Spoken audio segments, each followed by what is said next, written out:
So as we're evangelizing and telling people that they need to trust in Jesus, and we take them back to Genesis to explain that in order to understand the good news, you need to understand the bad news, that man is lost, we need a Savior. And then, of course, there are objections to that, because one of the most common will be, no, you can't trust creation because science has disproved creation, right? That's the message that we get, that we hear from the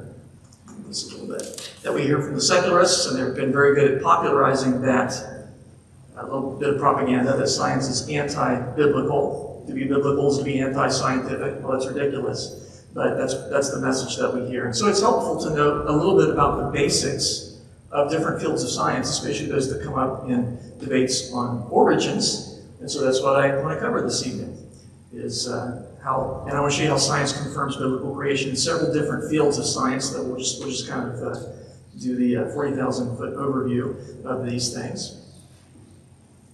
So we all have a way of looking at the world, and this is something I'll talk about more tomorrow when we do ultimate proof. But we creationists and evolutionists have the same world. We live on the same planet. We have access to the same fossils, and I look at the same stars and galaxies as my secular colleagues, but we have a different way of viewing it because we have a mental lens that we look through that tells us how to interpret the evidence. And as a biblical creationist, I look through the lens of Scripture. My secular colleagues look through the lens of secular humanism. They've got their own origin story that they believe is right. And so they already have that in their mind when they look at the world. They're already thinking in terms of millions of years of slow, gradual evolutionary processes bringing about life on Earth. That's their origins story.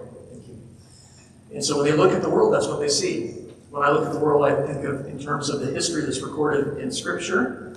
You got the 7 C's of history. You got the creation. God created a perfect world, but then corruption. Human beings came in, and we messed up. We ruined that world because God gave Adam dominion over the world. When he sinned, his sin affected that which was under his authority, as is the nature of authority. So corruption, catastrophe. God judged mankind with a worldwide flood. All right.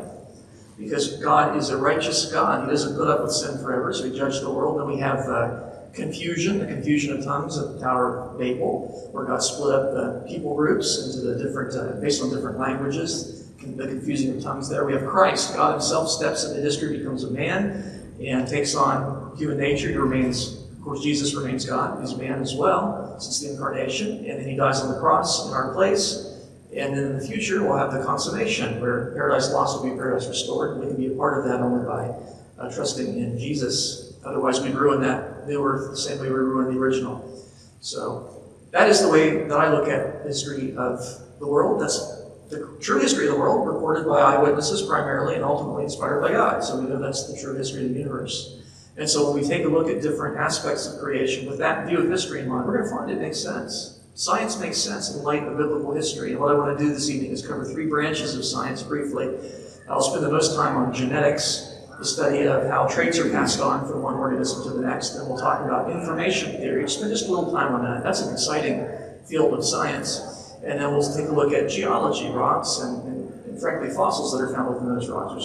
There's paleontology. And we're going to find that in all these fields, when you look at it from a biblical perspective, the evidence makes sense. My point this evening is not to try and prove creation from the science. I will give you a proof of creation tomorrow, one that is irrefutable. But tonight, I just want to kind of get our feet wet a little bit and talk about some of the basics of these fields to show you that there is a Christian way of looking at the evidence that makes sense. And if you really think about some of these things, I would argue that they really kind of challenge an evolutionary mindset. I'm not out to disprove evolution this evening. I'll do that tomorrow. But I do want to suggest that the evidence fits very naturally in a creationist worldview and not so much an evolutionary worldview. So start with genetics, the study of heredity, the study of how traits are passed on from parents to children, from ancestor to descendant, in human beings, in animals, even in plants. And so my first question is, do dogs change? Do dogs change? Do dogs change? What do you think? Dogs change, yeah. What do they change into? Dogs, yeah, that's right. Dogs do change. You can get these different breeds of dogs from just 2 dogs, and we've demonstrated that. Most breeds of dogs are recent. I'm a fan of golden retrievers. I think they're wonderful. and just loving, and they're pretty, but they're recent. You can't go back in time 200 years, there were no golden retrievers. They've been bred successfully. We'll talk about how that works out. You can get all those different breeds just from 2 dogs. So you only needed 2 dogs on Noah's Ark. You get all these different varieties. And that's what we expect based on what the Bible says, because the Bible says that God created animals after their kinds, or after its kind. That phrase, one of those 2 phrases, is used 10 times in Genesis 1. We better take it seriously. And that after what's a kind? It appears to be the reproductive limit of an organism, because God brought 2 of each kind, 7 of some, but 2 of each kind on board Noah's Ark to preserve life. And so that would suggest that animals reproduce after their kind. If they didn't, then Noah could have taken only 2 animals off the ark and get all the kinds, and that doesn't make any sense. You can get different species. Kind is not the same as species. Species is a modern idea. It's different from the biblical kind, or the created kind of aramim in Hebrew. Species is modern. You can get different species from a common kind ancestor. That bothers folks because they confuse species with kinds. But a group of mosquitoes goes off and is isolated from 100 years from its parent group. There's a process called genetic drift, where the DNA changes a little bit, and for that reason, when they're brought back together, they're not able to interbreed anymore, at least not easily. So they're classified as a new species. They're still mosquitoes, and they always have been mosquitoes, and unfortunately, they always will be mosquitoes. So that's the nature of that. You see, I found that sometimes, actually quite often, evolutionists misrepresent what it is that creationists teach. And they'll say, well, creationists teach that God created all the species as we see them today. Well, that is not true. That's not what the Bible teaches. That's not what knowledgeable creationists teach, right? Because we realize animals have changed a bit since creation. That is not what we believe. What we actually believe is variation within kind. We have the same kinds of animals today. Some of them have gone extinct, but we have the same kinds that we had at creation. We have new varieties today, that's fine.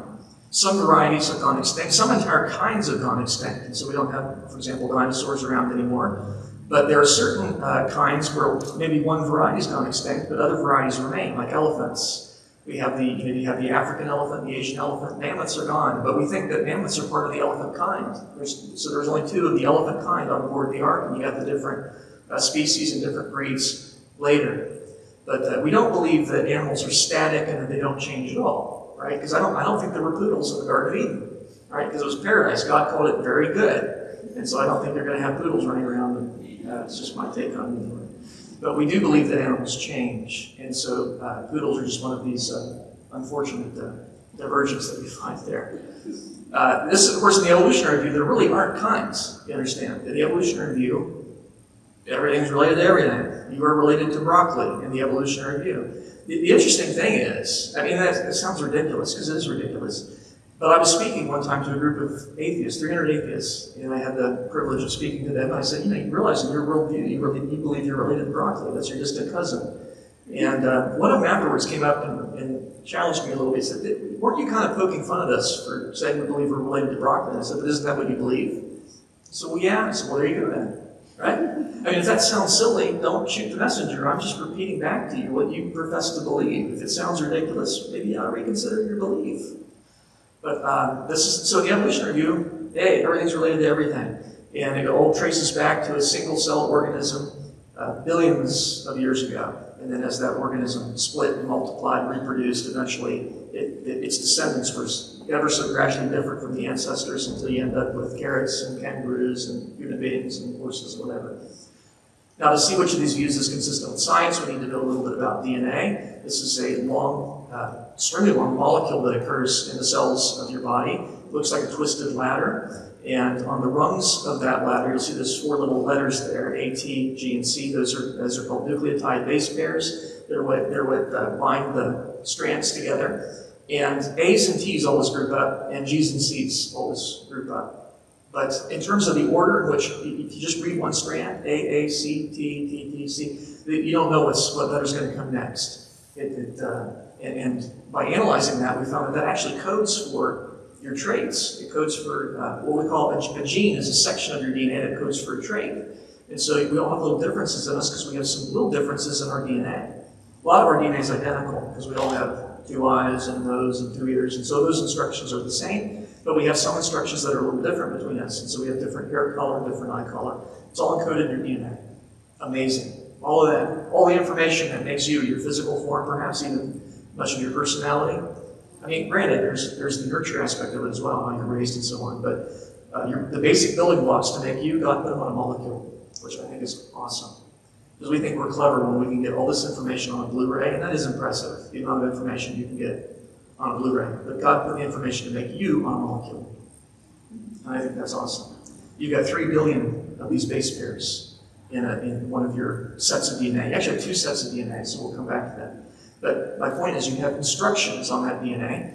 In the same way you could spell out help with beads on a rope using Morse code, right? That's instructions.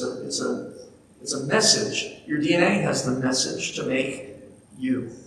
And that's cool. And the reason that you are a person and not a watermelon is you've got instructions to make a person, and the watermelon has DNA to make a watermelon.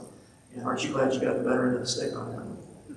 You have 2 sets of DNA. You get 1 set from dad, you get 1 set from mom. They have 2 sets of DNA, all the way back to Adam and Eve. They have 2 sets of DNA.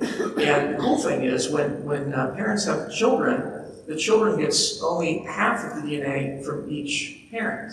And you don't know in advance which section they're going to get.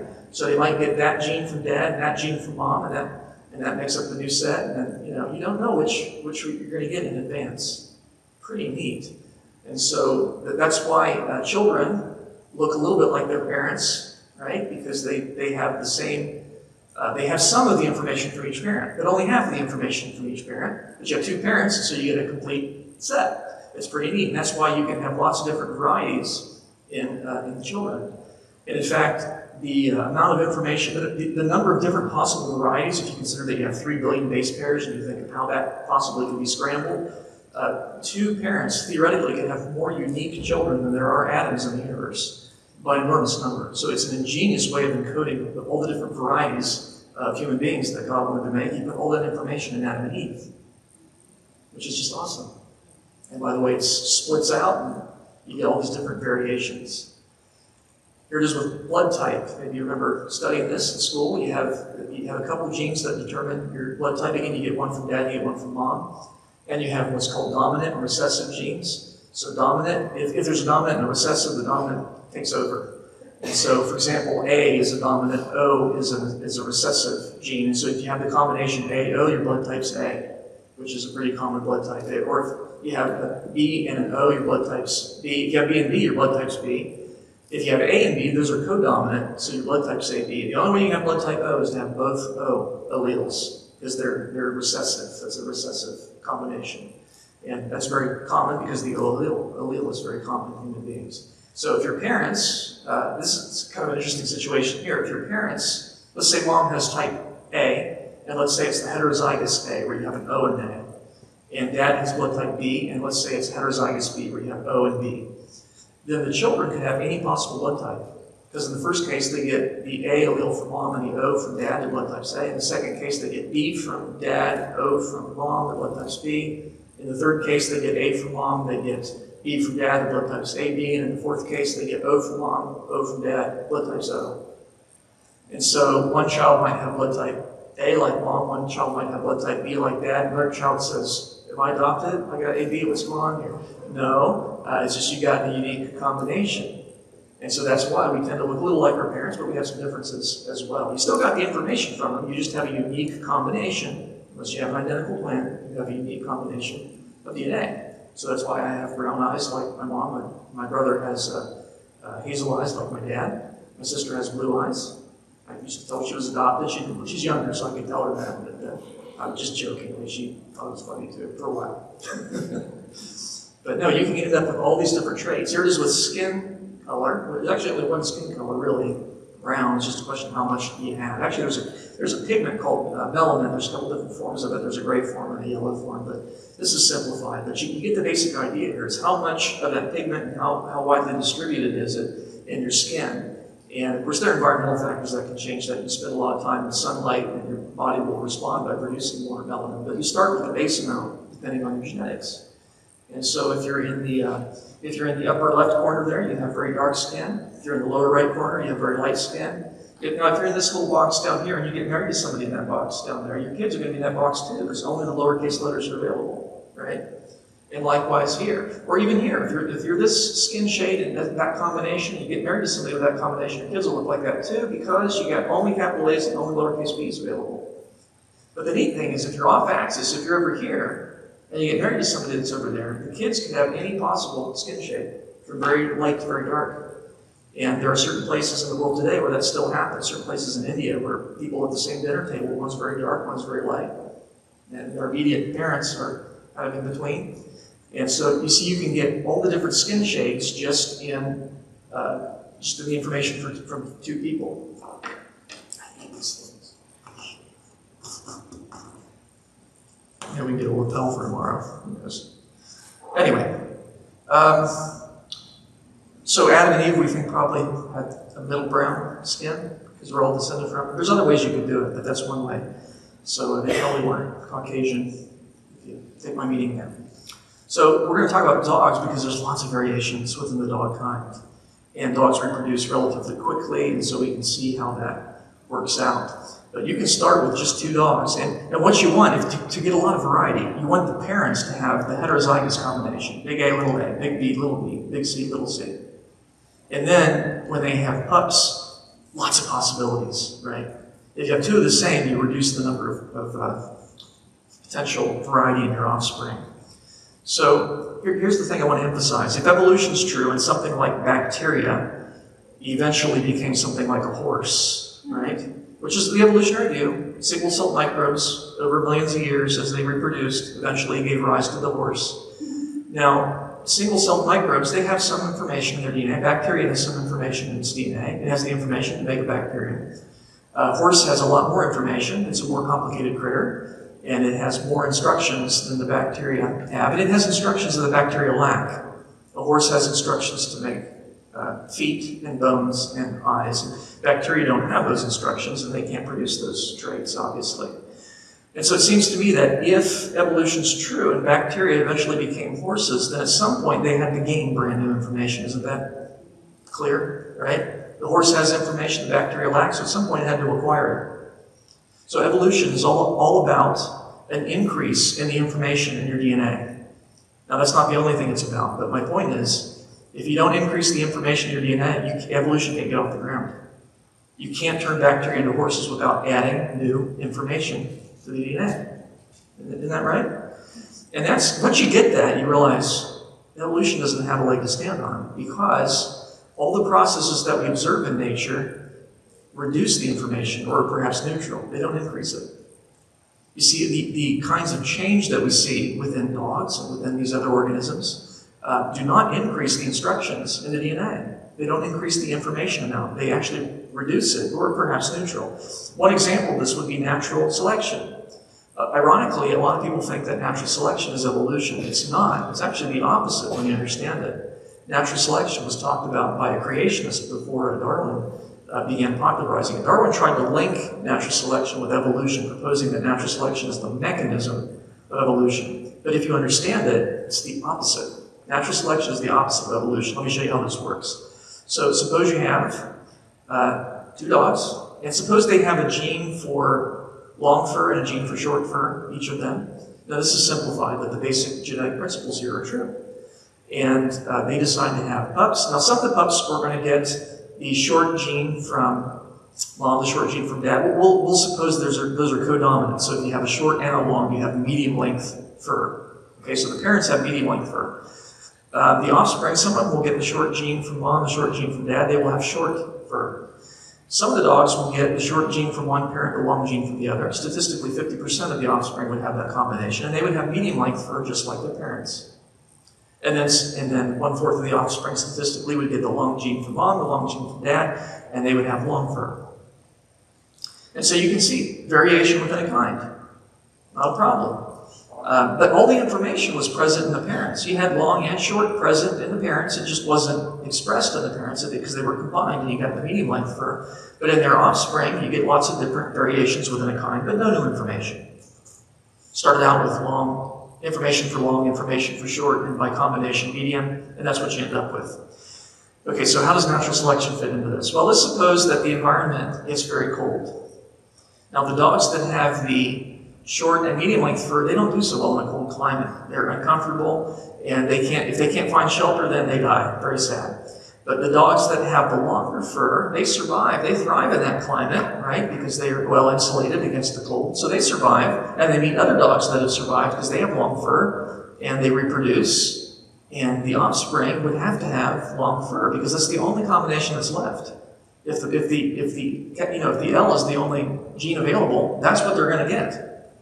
And so very quickly you'll find that in that environment, the dogs that were not already suited to that environment, that didn't have the appropriate genes to produce traits that were conducive to survival, those are eliminated. That's natural selection. That's an extreme case of it. Sometimes they're just reduced in number, but they can also be completely eliminated. Now, if the environment were to get warm, what would happen? Would the dogs go back to short or medium length fur? The answer is no. Not if that population has been completely wiped out, because those genes are gone. The dogs would simply go extinct. Now, if we started over again, and you have all three varieties, okay, short, medium, long, and this time, let's say it gets very hot, now what happens is the dogs that have the thicker fur, they don't do so well in that warm environment, they die, sadly. And so the dogs that survive are the dogs that have the shorter fur, and they go on and survive, and they reproduce dogs that have shorter fur. It's the only combination that's left. So, now, is any evolution going on in here in terms of one kind changing to another? Well, no. I mean, we started with dogs, we ended up with dogs. That's not evolution, that's just dogs. And then we started with information for long and short, and by combination, medium length fur. And we ended up with just information for short fur. Have we increased information? No, in fact, we've reduced information. Because the information produced long fur, gone. It's been eliminated, you see. And so you can see that even in principle, natural selection can't possibly increase information, because all it does is refer to the removal of those organisms that don't have sufficient traits to survive in that environment, and their genes therefore get eliminated. So this is how we explain that the fact that dogs fit their environment. If they didn't, they would die out. So the dogs that end up in the colder climates, they tend to have the longer fur. Those that end up in the hotter climates have the thinner, shorter fur, and medium length, and so on. And this is how we account for the dogs that you find in the world. You just need 2 dogs on Noah's Ark, and they get off Noah's Ark, and they go and multiply, as dogs do. And they spread out from the mountains of Ararat, and they carry certain traits with them. And if those traits are conducive to survival, then the dogs survive in that environment. So you tend to find, sure enough, the dogs with the long fur genes, they're found in Arctic environments. Those that have the thin fur genes are in very warm climates.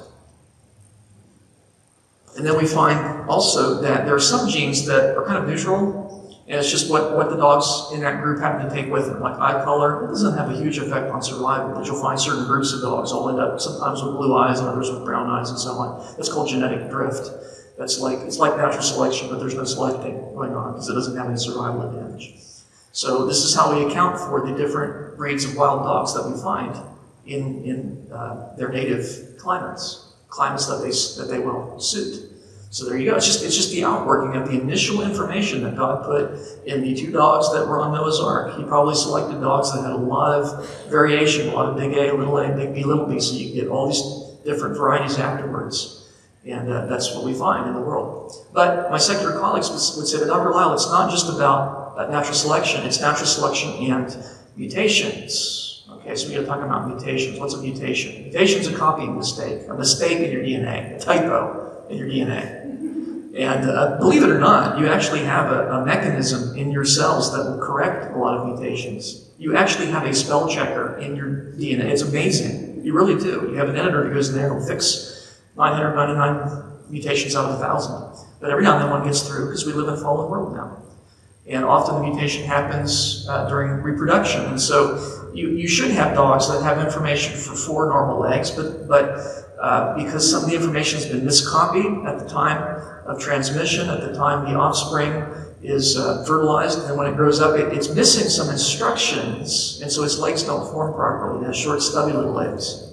Now already you can see this isn't evolution. You're not going to get a new kind of creature that way because you're removing instructions. You're removing information. And if you think about it, a dog like that poor little guy's not going to do very well in the wild. Not with those short, stubby little legs. He can't run very fast, and he can't catch anything. He's more likely to be caught by something else. He's not going to do very well in the wild. And so, to some extent, natural selection will weed out mutations a little bit. Not perfectly, because mutations can be on a recessive gene where they're not expressed, but you're still a carrier. That can happen too. But in any case, you can see how in the wild, mutations would be weeded out because they tend to produce effects that are not so conducive to survival. But the thing about dogs is, a lot of dogs don't have to live in the wild because they have a human caretaker. Some people like dogs with short, stubby little legs because they can't jump up on you as much. And so people will take dogs with short, stubby little legs and care for them and feed them and breed them with other dogs with short, stubby little legs. And you end up with lots of dogs with short, stubby little legs. They don't have to survive in the wild. They have a human caretaker who will spend millions of dollars trying to keep the poor thing alive. Now, and that's fine. That's fine. And but that's why we tend to find that in domestic breeds of dogs are full of mutations. They really are.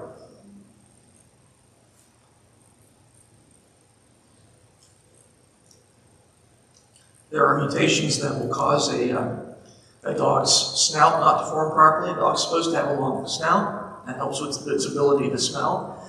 There's a mutation or a combination of mutations that causes the snout to be very short, but the jaw was designed to fit the longer snout, so they have a horrible underbite. And the skin was designed to fit the longer snout, so the skin kind of hangs off to the sides. And some people like that kind of dog, but you think the dog says, gee, I love having my nose stuffed in my face, that's great. Maybe not so pleasant from his point of view. But in any case, domestic breeds of dogs, they're full of mutations. They just are. Because they would die off in the wild. They wouldn't be around anymore, but they have a human caretaker. Poodles, for example, have some problems. They're cute little animals, but they do have some problems because they have mutations. Some of these are problems that are a direct result of the mutation. Others are a secondary effect.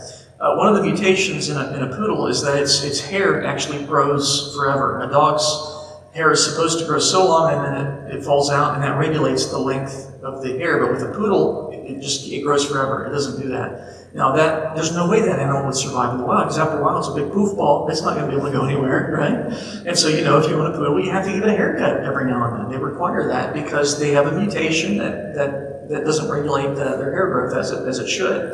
And if you're not real careful, that it can get in their ears. The hair can grow back in their ears and get infected, and it can kill them actually in a certain circumstance. Get in their eyes, and they end up going blind and so on. So they have all kinds of problems because they're missing some instructions. Yeah, they're missing some information in their DNA. So my point is, this is not evolution, right? It's actually it's devolution, isn't it? It's in the wrong direction. You're ending up with an organism that's missing some instructions, and as a result has some problems.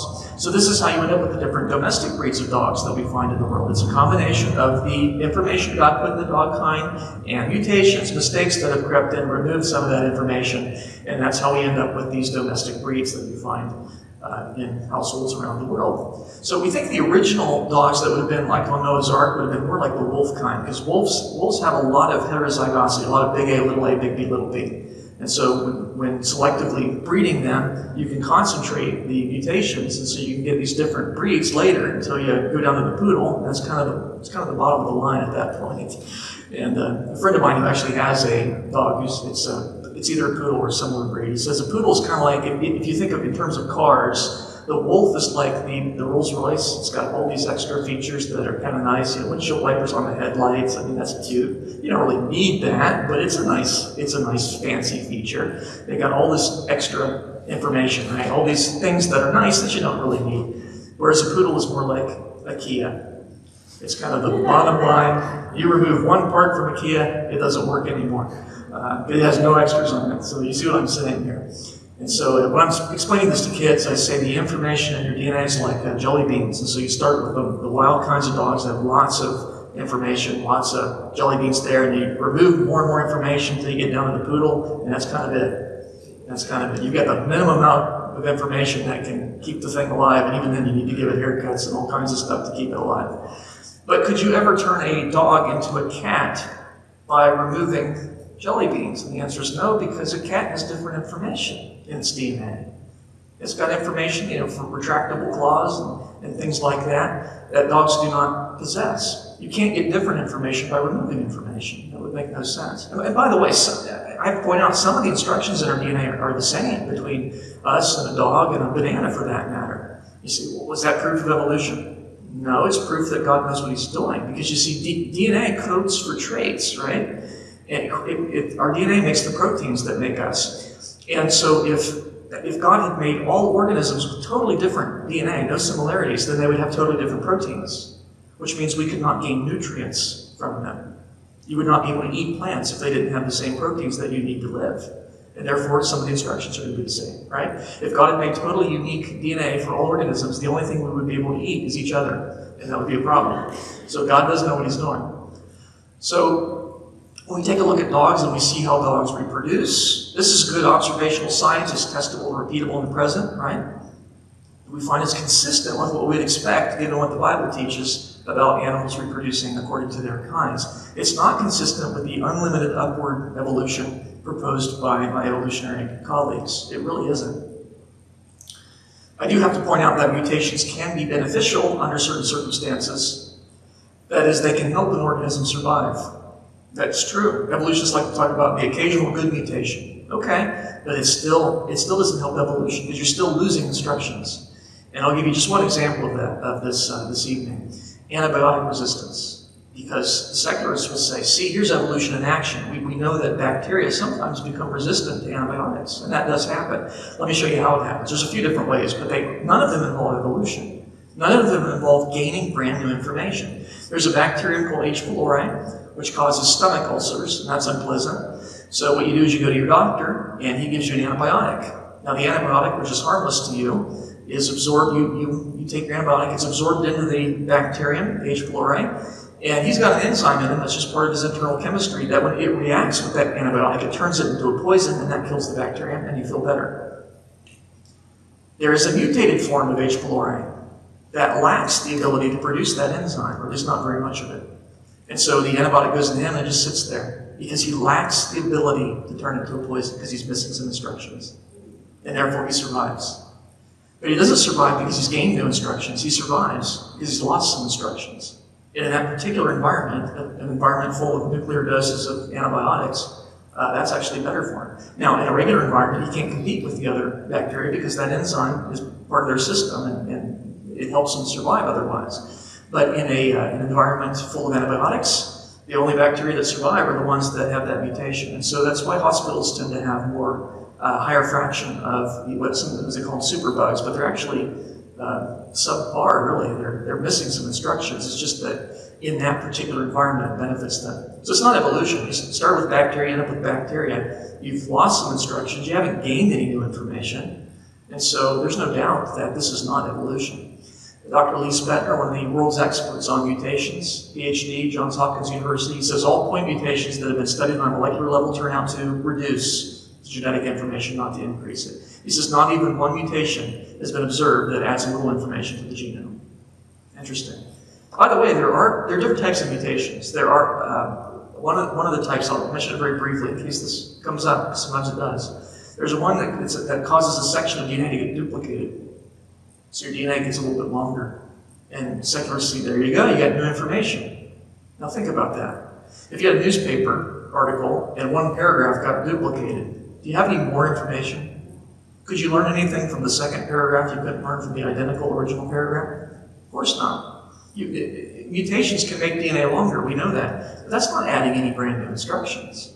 Not at all. In terms of mutations that add information, there aren't any, as far as we know. They've not been discovered. And you need thousands of them. We'd expect to find one every year at least, if evolution were true.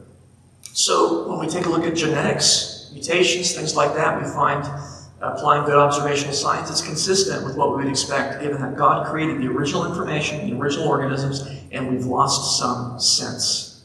And that results in different varieties. But it's not consistent with evolution, where you have to gain brand new instructions.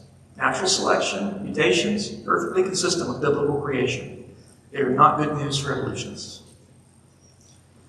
We've talked a little bit about information. There's a whole branch of science devoted to information, how it's transmitted, its origin, and so on, called information theory. It's a fascinating branch of science, especially in the computer age.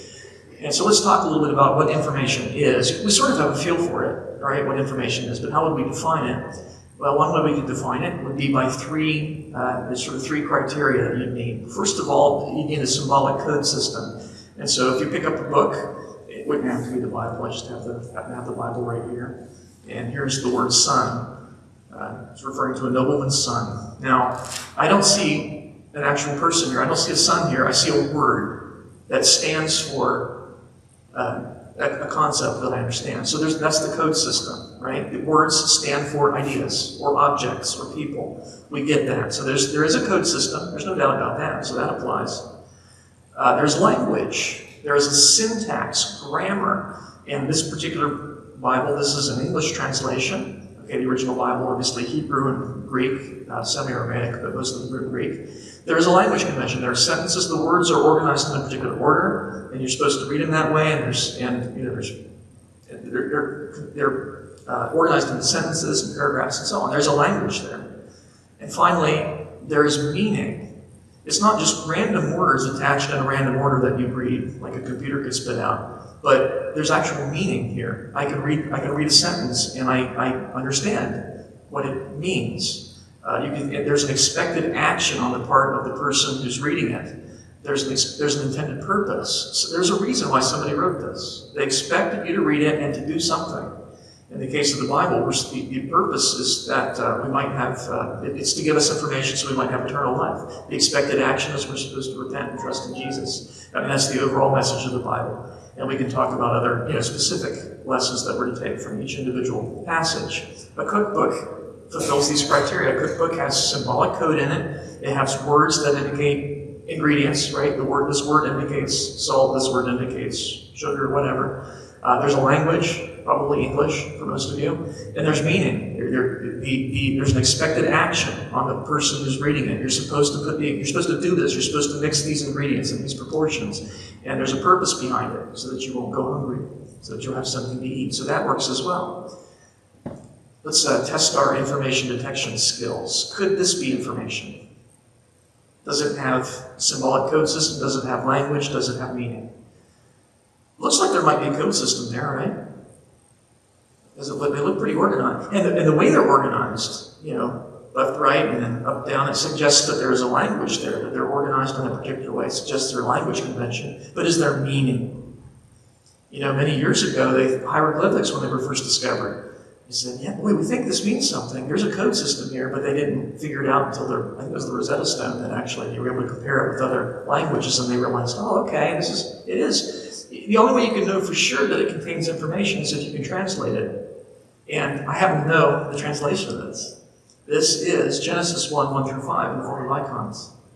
You see? You got the clipboard there in the beginning. That's the clipboard. God created heaven and the earth was without form and void, and darkness was upon the deep, and the Spirit of God was hovering over the waters. Isn't that neat? So it's Genesis 1 in the form of icons. So that means there is information, because it's got a code system, it's got a language, and it's got a meaning. It's telling us the origin of the universe. Now, once you establish that you have information, there are certain laws of nature that will apply. Just like when you have energy, there are certain laws of nature that apply to energy. You have the law of conservation of energy, which says you can't create or destroy energy, you can only change its form. That's a law of nature that applies when you have energy. Likewise, we have laws of nature that apply when you have information. And Dr. Werner Gitt, one of the world's experts on information theory, has codified a lot of these laws in a book. This book's called In the Beginning Was Information. He says one of these laws is that there is no known law of nature, no known process, and no known sequence of events which can cause information to originate by itself in matter. So in other words, if you have a box of alphabet soup or whatever, okay, and there's a bunch of letters there, and you just wait, it's not going to spontaneously create Shakespeare. We understand that, right? It's not going to start spelling out information. Because it's just a spontaneous process. That doesn't generate information. What does generate information? Well, Dr. Werner Gitt gave a lot of thought to that. He studied it, and he found out that, what generates information? Minds. Minds. When its progress along the chain of transmission events is traced backwards, every piece of information leads to a mental source, the mind of the sender. So, information can be copied by things that are not intelligent. A Xerox machine can copy information. We understand that. Computers can copy information. But in terms of creating information, it takes a mind to do that. Isn't that interesting? And it makes sense. So if you pick up a book and it's got creative information in it, you'd say somebody wrote that book. Maybe not that copy. That copy was probably made by a machine that makes lots of books simultaneously. I get that. But the source of that information, where did that machine get its information from? From a computer? Where did it get its information from another computer? Ultimately, it goes back to a mind every single time. We all know that. Nobody assumes when you pick up a book it came from an explosion on a typewriter. Right? That just goes against common sense. We understand that. And that is consistent with the laws of nature, as we understand that. Information never comes about by chance. It always goes back to a mind. It can be copied by a non-mental process. But the origin is in a mind. And that's very interesting, because what do we have in DNA? Information. And we know it's information because it fulfills those three criteria. It's got a code system. Three of those base pairs code for an amino acid, or they represent a stop or start codon in terms of making the protein. They're instructions to make proteins. That's what they are. So we know what the code system is. We know what the language convention is. We know that it takes 3 amino acids to produce a single, or 3 base pairs to produce a single amino acid. And it has meaning. There's an expected action. The expected action is that the ribosomes will produce the proteins that are encoded in the DNA, and there's a purpose. The purpose is life. DNA fulfills all those criteria. It has information in it. And I don't think to be honest, any intelligent person, I don't think anybody would deny that. Of course there's information in your DNA. For crying out loud, there's enough information to make you. That's 3 billion base pairs. It's amazing. And so there's a lot of information in there. So where did that information come from? Could it have gradually accumulated in matter? That violates a law of nature, doesn't it? You got your DNA, you got the information in it from your parents, right? Half of the information from each parent. They got it from their parents, they got it from their parents, all the way back to Adam and Eve, they got it from God, the mind of God. It's consistent. Information theory is consistent with creation. It's not consistent with evolutionary notions. Not at all. The idea that information gradually accumulated, nope, that violates laws of nature. And I know this. I know that in their heart of hearts, evolutionists do recognize that information does not come about by chance. They really know that.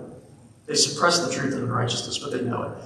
And I demonstrated this several years ago. I posted an article. It was on my blog at the time. I've moved it over to the Biblical Science Institute website. You can now look at it. The article is called On the Origin of Articles.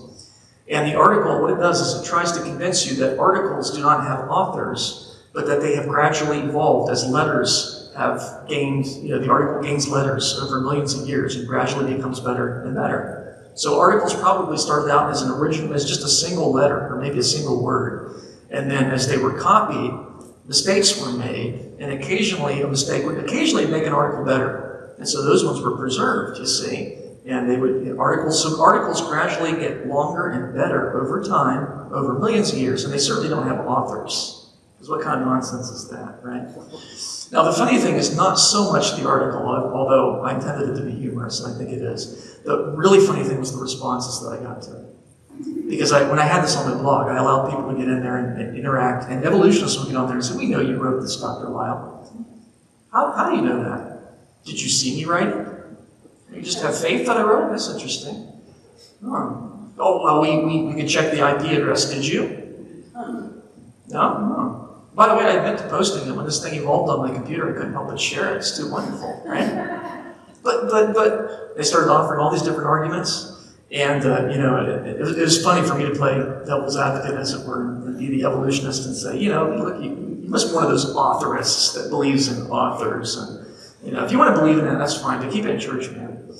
And it was really interesting. Now, any one of them could easily have refuted me. All they'd have to do is say, "We know you or somebody wrote that article because it's got information in it." That would have shut me up. Not one of them took that. Not one of them took that route. You know why? Because they'd have to admit evolutionism. Isn't that interesting? They would rather be reduced to foolishness than give up evolution. And I think that's profound. There's a whole program out there, SETI, the Search for Extraterrestrial Intelligence, and they're listening for radio signals from space. By the way, there are radio signals in space. The sun gives off radio signals. Now, it sounds like a weird form of static. I've listened to it. It's not pleasant. But the sun does give off radio. Stars give off radio. There are things called pulsars that give off pip, pip, pip, pip, pip, pip, pip, very regular radio signals. Interesting.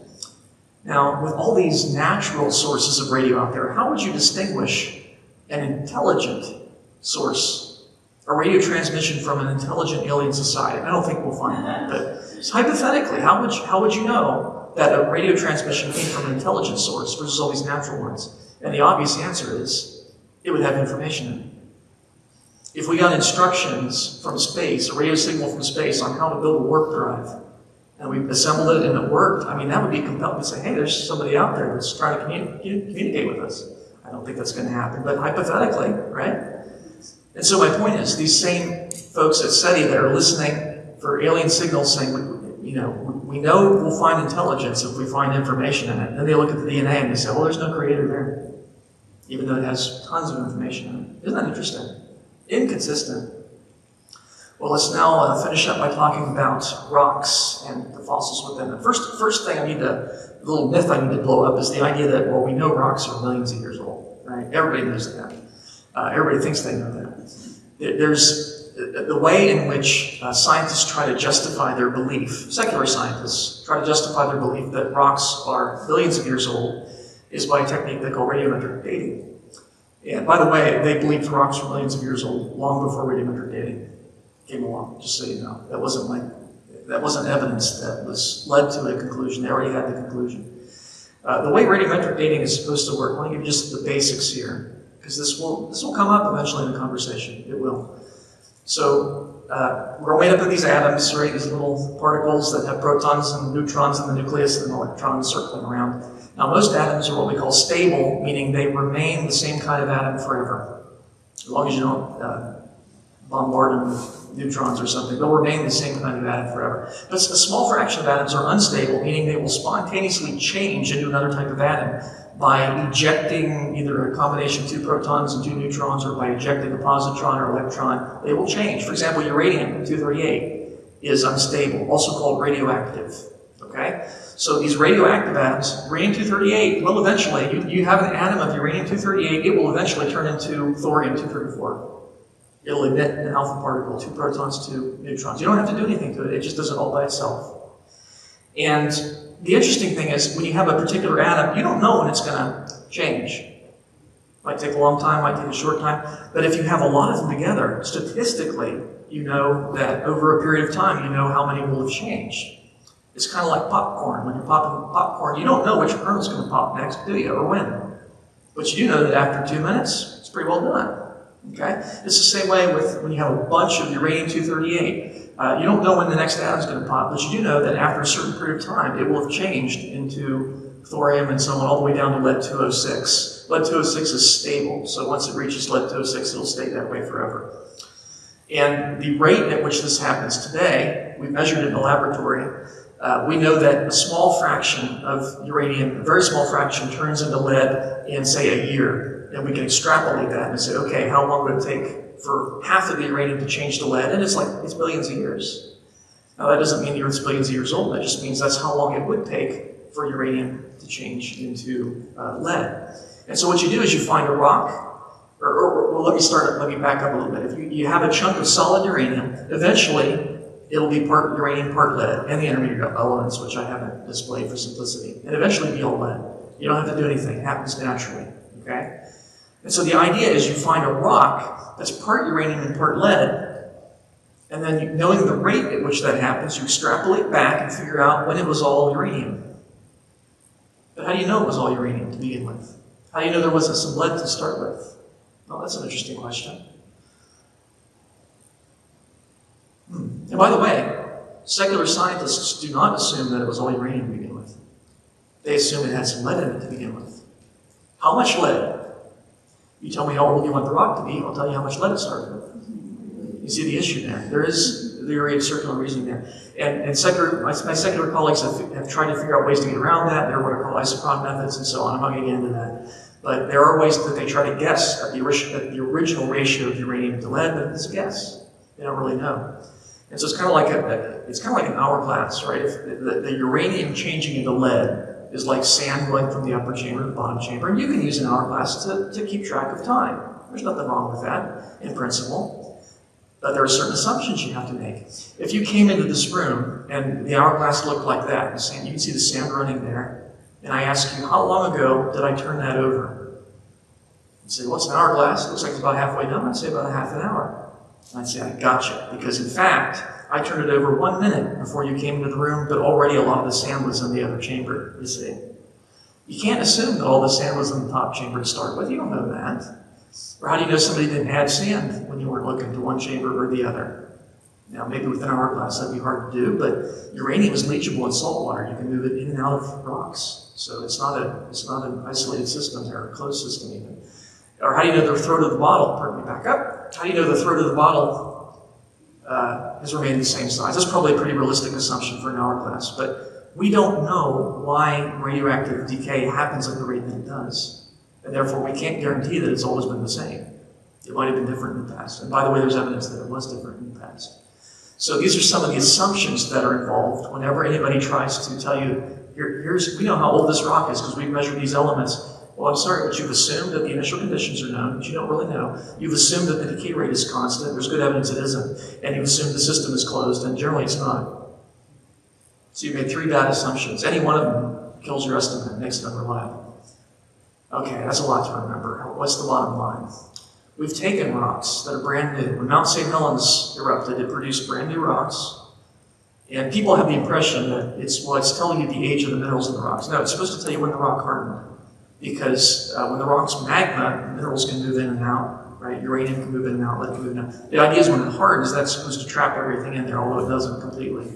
But so we took brand new rocks from Mount St. Helens, we solved them for them, we sent them into a secular lab, so we couldn't be accused of bias. And so please tell us the age of these rocks. And they came back with estimated ages of hundreds of thousands to millions of years on rocks that we know are brand new. Yeah, and that's an isolated incident. It's not. If you go to Hawaii, and good excuse to go to Hawaii, and pick up some brand, you can take a bowl, stick it in the magma, pull it out, send it in, you'll get millions of years, even though you saw it harden. And there are different methods, and they give different, sometimes you get different methods will give different results. You test it one way, and it gives you 4.5 million years. You test it another way, it gives you 100,000 years. One of them's wrong, or both, right?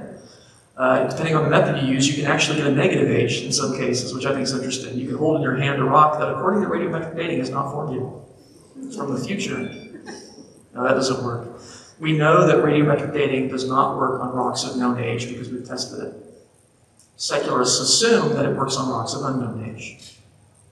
I think that's inconsistent. The fact is, there are a lot of things that are actually very consistent with biblical creation. And I want to move on and talk about carbon dating, because a lot of people have the impression that carbon dating is the millions of years. That's wrong.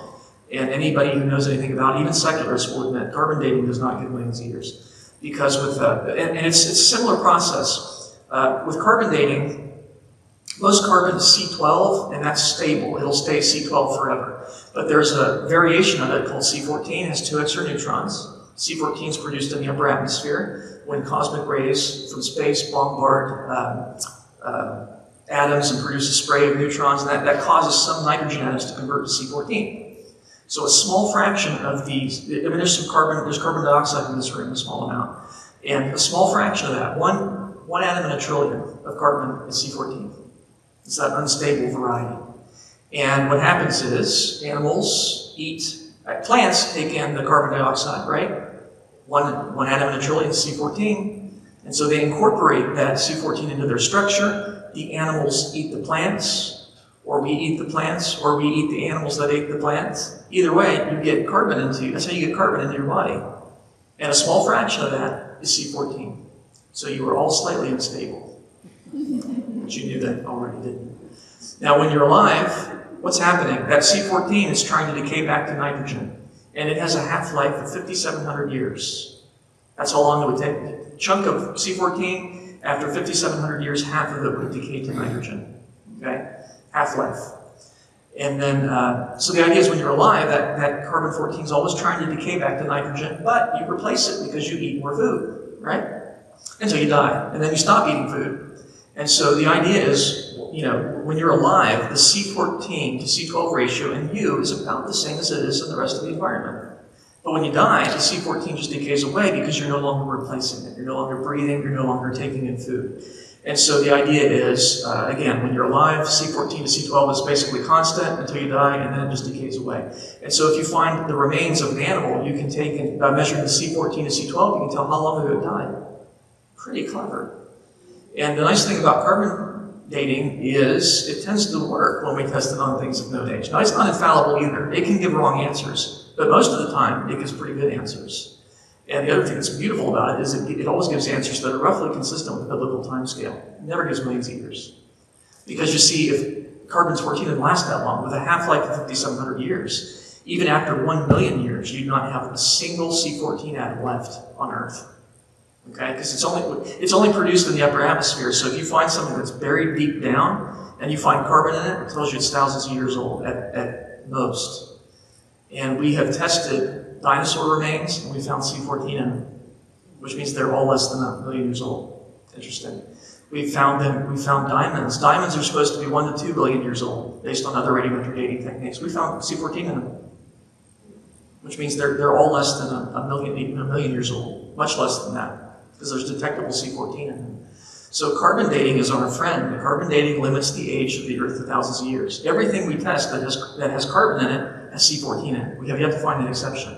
You take a chunk of coal. Coal beds are supposed to be hundreds of millions of years old. You take a chunk of coal, it will have C14 in it, I guarantee you. There have been no exceptions found to my knowledge. Isn't that interesting? They're all, yeah. It doesn't matter how deep down in the Earth these things are buried, where they're insulated from cosmic rays. You can't get new C14 down there, not in any substantial amount. And so these are all things that are consistent with the biblical timescale. A lot of stuff like that. Lots of evidence that's consistent with the biblical timescale. Even using the evolutionist assumptions of constant rates and so on, they still get an answer that's maybe not exactly in line with Scripture, but it's certainly closer than the millions of years view. The rate at which salt flows into the ocean. Even fresh water has a little bit of salt in it. It picks it up from the continents and dumps it into the ocean. Now the water evaporates, but the salt doesn't. And so the oceans actually get a little saltier every year. 450 million tons of new salt enters the ocean every year. The oceans are constantly getting saltier and saltier. And you can get rid of a little bit of it with salt sprays and things like that, but only 27% maximum. So the rest of that salt's just accumulating. The oceans have been getting saltier since creation. And you do the math on that, figure out how long ago until the oceans had zero salt in them, and using the most generous to our critics' assumptions, 62 million years. It sounds like a lot, but you need to understand, in the secular view, the oceans are supposed to be 3 billion years old. But you see, just based on the rate at which salt accumulates, they can't be older than 62 million years. That's assuming they were freshwater to begin with, which they weren't. They started already pretty salty, and they've gained just a little bit of salt since creation. And so it's consistent with the biblical timescale, right? Because the true age has to be less than 62 million. 6,000 is less than 62 million. 3 billion is not less than 62 million. So the evidence is consistent with creation and not with the secular timescale. The rate at which mud accumulates on the ocean floor, again, it's a similar kind of process. Human population, very powerful evidence for biblical creation. You work out the rate at which people multiply. Yes, you have to take into consideration different mortality rates in the past and so on, but you get a few thousand years ago. You don't get millions of years. We have enough records that we can even verify that empirically. But the best evidence that the world's thousands of years old is we have the birth certificate of the universe, signed by God. Pretty compelling. See, the secular scientists say the Earth's billions of years old. Take my word for it. But God says I created 6 days. Take my word for it. That's really what it comes down to. And the science lines up with the Bible if you go into it. What about these fossils that we find? Because I was always given the impression that fossils took millions of years to form and happen very gradually. Here's a fossil ichthyosaur. That's a marine reptile, now thought to be extinct. And this thing was killed and buried and fossilized in the process of giving birth. You see the baby ichthyosaur being born there. Here's a fish fossilized in the process of eating another fish. This happened pretty quick. He didn't even get to finish his meal. It's pretty interesting. You see, most things don't become a fossil. If we do an experiment on our dead cat earlier, and we're just going to wait for him to slowly fossilize over millions of years, because that's how it happens, right? Well, you wait a little while, you find out, actually what happens is he starts to smell after a while. And then after that, he starts to really smell quite a lot. And then after a while, parts of him are missing, and then a little while later, more of him's missing. Pretty soon he's missing. And we know that. You've seen animals that have been killed and left on the side of the road. They don't turn into statues over millions of years. They're recycled back into the environment, and I'm grateful for that.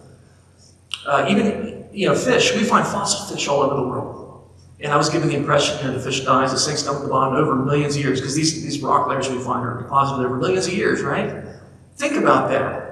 You have to cover it up in order to make it a fossil. You have to cover it quickly, because if this layer was deposited a million years after that layer, the top of the fish would have had plenty of time to decay and be recycled into its environment.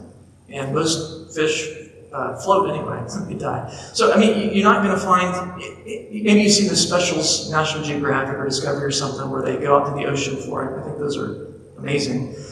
But when you look at the bottom of the ocean floor, do you see millions of dead fish? No, you do not. Because it's active. And so they get picked off by scavengers and so on. If you do want to form a fossil fish, here's how you do it. You go home to your aquarium, and you pour some concrete on it. There you go. That's going to kill them, it's going to bury them, and usually there's enough microbes left in there that they can eat away at the fleshy part of the fish, but the bones remain and they mineralize. The minerals move into the bones. Bones are porous, they have holes in them, and minerals will fill in those little holes, and so you end up with a stone that's in the shape of a bone. That's how you get a fossil. It doesn't take millions of years. It happens very quickly. What about the kinds of fossils we find? You find variation with the kind. Here's the evolution of the horse. I'm thinking, no, those are different varieties of horse, right? They're different sizes. These are both adult horses. They're different breeds. Okay? And there are some horses, all kinds of different varieties of horses, just like we have dogs. Some varieties have gone extinct. There were some varieties in the past that their toes were a little different. The modern horse has the single toe and so on. In the past, there was more variety. We've lost some of those kinds. The rocks in which these fossils form, they don't take millions of years. Here's a set of car keys embedded inside solid rock. I don't think that took millions of years to form. Unless cars were around a lot earlier than I think. Here's a man-made clock embedded inside solid rock. That's the one rock we know right when it formed. It was a clock, and that's pretty neat. That doesn't happen very often. But it wasn't millions of years ago. What about all these sedimentary layers they have? Now, not all of these are rock, but some of them are. Like that top layer, you can see that. Surely those formed over millions of years, right? Well, I got news for you. Those did not exist before 1980. Those were produced in the Mount St. Helens eruptions. There have been more than one, but the first one was 1980. You can see the person down there for scale. This rock layers do not take millions of years to form. Mount St. Helens demonstrated that. I'm not going to go through all these for time's sake. My point is that when we apply good observational science to these rock layers and fossils, we find it's very consistent with creation and a global flood. That's what we'd expect. Not millions of years. Not at all. The real message of the rocks, repent. That's what these fossils remind us of, because most of the fossils that we find are from the worldwide flood. There are perhaps a few that are afterwards, but most of them are from the flood. In fact, you find marine fossils on the highest mountains. It's consistent with what the Bible teaches. And it reminds us that God judges sin. Because he's a righteous God. He'd be wicked if he didn't. The Bible tells us that there would come scoffers in the last days, that they would deny that the world was flooded with water. That's exactly what we're saying today. And so I think that's very interesting. The Bible, God is a God of righteousness, and therefore he judges sin, but he's also a God of mercy. And that's what the ark represented. It was God's mercy. And Noah was a preacher of righteousness. I'm sure he was out there preaching, come on board the ark and be saved. And yet for all the perhaps millions of people that were around at that time, only 8 were spared God's wrath because they repented and heeded God's call. So I think that's very interesting. And check us out as well on biblicalscienceinstitute.com. And thank you very much. Appreciate it.